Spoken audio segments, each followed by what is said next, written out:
My name is Amy Burgart, and I'm going to demonstrate for you my famous mango salsa. Here's my audience and taste testers.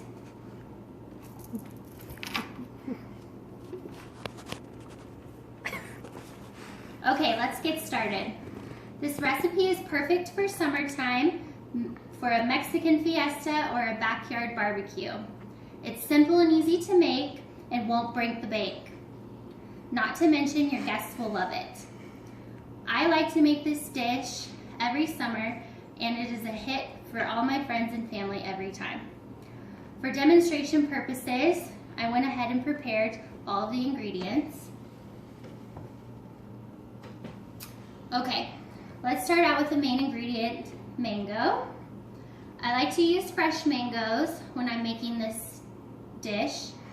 I find them in the produce aisle, and when you're picking out your mangoes, you want to make sure that you look for ones that are starting to turn from green to yellowish pink. And they also want to feel soft to the touch. If it's not mango season, you can use bagged frozen mangoes. You just want to make sure that they're thawed out completely before using. I prefer fresh mangoes when I make this, but that's just my preference. If you have never cut a mango before, you want to be cautious of the hard middle center. Typically you want to cut on the ends of the mango first to avoid that hard center. Okay, so you want to go ahead and dump 2 cups of diced mangoes into your dish. I did that here.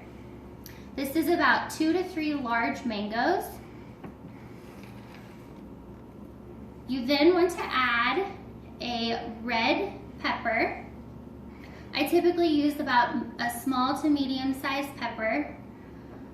The recipe calls for 3 to 4 cups, 3/4 cup. I typically just use the whole pepper just to not waste it. Okay, add that to your mangoes.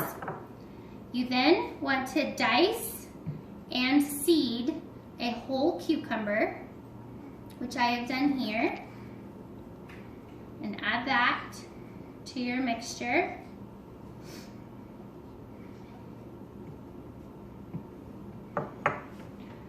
Okay, this recipe is nice because if you don't like some of these ingredients, you can add or subtract things like an avocado or add corn.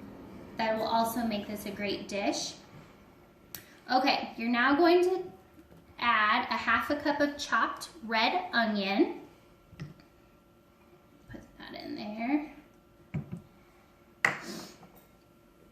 And then, if you are like me and you have a hard time cutting onions, to keep the tears away, a good trick is trying to put a piece of bread in your mouth while you chop your onion, or lighting a candle close by. This tends to help with the smell. Okay, you're then going to add a whole fresh jalapeno. You want to be careful not to touch your eyes or any other parts of your body after cutting a jalapeno. You don't want to transfer the heat to those parts because it will burn you. If you don't want to use a fresh jalapeno because of the heat, you can absolutely omit the jalapeno, or using pickled jalapenos goes well too. They're not as hot. All right. So now we are going to add a tablespoon of sugar, a pinch of salt, a good pinch of salt. Okay, and 2 tablespoons of freshly squeezed lime juice. You want to mix this all together. I'm going to transfer into a bigger bowl. Once this is completely mixed together, you want to cover your salsa and place it in the refrigerator for at least 30 minutes before serving to let all of the flavors mesh together and to cool everything down. This salsa goes great with fish or pork tacos, or my favorite, a salad with chicken. You can also use it as just a dip for your chips. The sweet and spicy flavors go along great with any dish. I hope you find this easy and tasty mango salsa on your table at your next shindig this summer, because I'm sure it's going to impress your guests. Below I have included the recipe so you can make it. Bon appetit!